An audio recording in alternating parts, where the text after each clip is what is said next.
नमस्कार मंडळी. संध्याकाळच्या टी टाईम स्नॅक्स म्हणा किंवा तुम्ही टिफिनमध्ये मुलांना देण्यासाठी काही चटपटीत बनवण्याचा विचार करत असाल, झटपट बनवायचं असेल तर हा नाश्त्याचा प्रकार एकदा नक्की ट्राय करा. मुलांना बाहेरून काही आणून देण्यापेक्षा घरीच तुम्ही जर अशा पद्धतीने त्यांना हा नाश्ता बनवून दिला किंवा टिफिनमध्ये बनवून दिला तर ते टिफिन पूर्णपणे संपवूनच घरी येतील. चला तर रेसिपीला सुरुवात करूयात. तर हा नाश्ता बनवण्यासाठी मी 1 वाटी पोहा घेतला आहे. पोहा एका बाउलमध्ये घालून घ्यायचं आणि हा पोहा 2 ते 3 वेळा स्वच्छ पाण्याने धुवून घ्यायचा.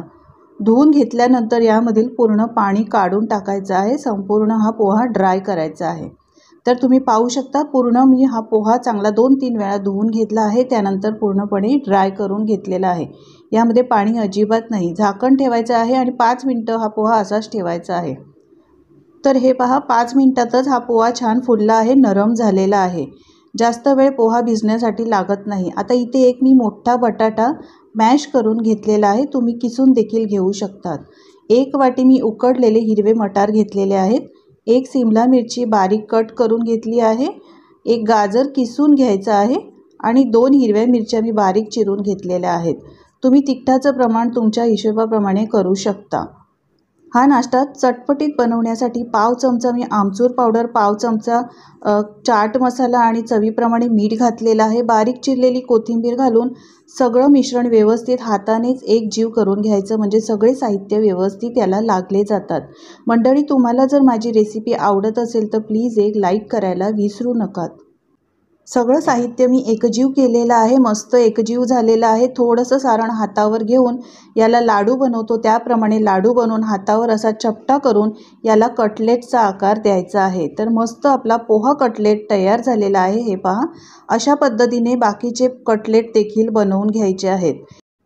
तर अजून एक कटलेट मी तुम्हाला बनवून दाखवते. हे पहा, मस्त आपले हे गोल गरगरीत कटलेट तयार होतात. खायला देखील खूपच मस्त लागतात. अशा पद्धतीने हातावर दाबून याला कटलेटचा आकार द्यायचा आहे. हे बघा, तर सगळे कटलेट मी तयार करून ठेवलेले आहे. हे कटलेट तुम्ही आदल्या दिवशी बनवून डब्यात फ्रीजमध्ये ठेवू शकता आणि दुसऱ्या दिवशी तुम्ही मुलांना द्यायचं असेल टिफिनमध्ये तर शॅलो फ्राय करून किंवा डीप फ्राय करून देऊ शकतात.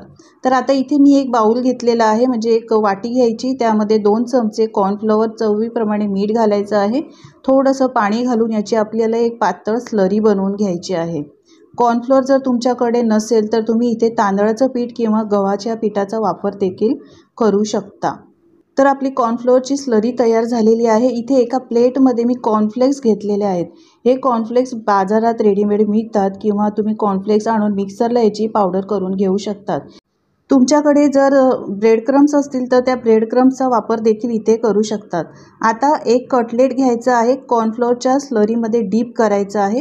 यानंतर याला कॉर्नफ्लेक्स अशा पद्धतीने लावायचं आहे. सगळ्या बाजूनी व्यवस्थित कॉर्नफ्लेक्स लावून घेतल्यानंतर आपला बघा कटलेट तयार झालेला आहे. तर तुम्हाला अजून एक कटलेट रेडी करून दाखवते. हे बघा, हा दुसरा देखील कटलेट अशा पद्धतीने बनवून घ्यायचा आहे आणि सगळे कटलेट असेच रेडी करून घेऊया. तुम्ही हे कटलेट आधी बनवून ठेवले तर सकाळी तुम्हाला 10 मिनिटात हा नाश्ता बनवता येईल. तर सगळे कटलेट तयार झालेले आहेत. आता हे तुम्ही डीप फ्राय करू शकता किंवा शॅलो फ्राय करू शकता. तर मी डीप फ्राय करणार आहे. पॅनमध्ये इथे मी आधी तेल चांगलं गरम करून घेतलं. त्यानंतर मीडियम गॅस ठेवलेला आहे. स्लो गॅस ठेवू नका, नाहीतर हे आतून कच्चे राहतील आणि वरून नरम झाल्यामुळे ते फुटतील देखील. तर मी इथे मीडियम गॅसवर हे कटलेट तळून घेणार आहे. तुम्ही पाहू शकता आता याचे बुडबुडे कमी झालेले आहेत. यानंतर याला पलटून घ्यायचे आहेत. असे उलटून पालटून 2 ते 3 वेळा हे मस्त क्रिस्पी होईपर्यंत छान तळून घ्यायचे आहेत. तर अगदी 5 ते 7 मिनिटात हे मस्त पोहा कटलेट आपले तयार होतात तळून. पहा, मस्त कलर आलेला आहे. याला तुम्ही अजून कलर देऊ शकता, पण जास्त कलर देण्याची गरज नाही. तर आता हे फ्राय झालेले कटलेट काढून घेऊया. तेल पूर्णपणे काढून घ्यायचं आहे याचं आणि यानंतर हे टिश्यू पेपरवर काढून ठेवायचे, म्हणजे याचं तेल संपूर्ण निघून जाईल. पहा, काय मस्त कुरकुरीत आणि क्रिस्पी असे झटपट आपले पोहा कटलेट तयार झालेले आहे. नक्की ट्राय करून बघा. हे कटलेट मुलांना दिलात तर मुले आवडीने खातील. खूपच चविष्ट लागतात. शिवाय यामध्ये आपण भाज्यांचा देखील वापर केलेला आहे. तुम्ही यामध्ये भाज्या मुलांच्या आवडीप्रमाणे घालू शकता. तिखटाचा वापर देखील तुम्ही मुलांच्या आवडीप्रमाणे चवीप्रमाणे करू शकता। हे कटलेट सॉस बरोबर देऊ शकतात किंवा हिरव्या चटणी बरोबर देऊ शकता। तर याच्या आवाजावरून तुम्हाला समजलंच असेल की किती क्रिस्पी आपले कटलेट तयार झालेले आहेत।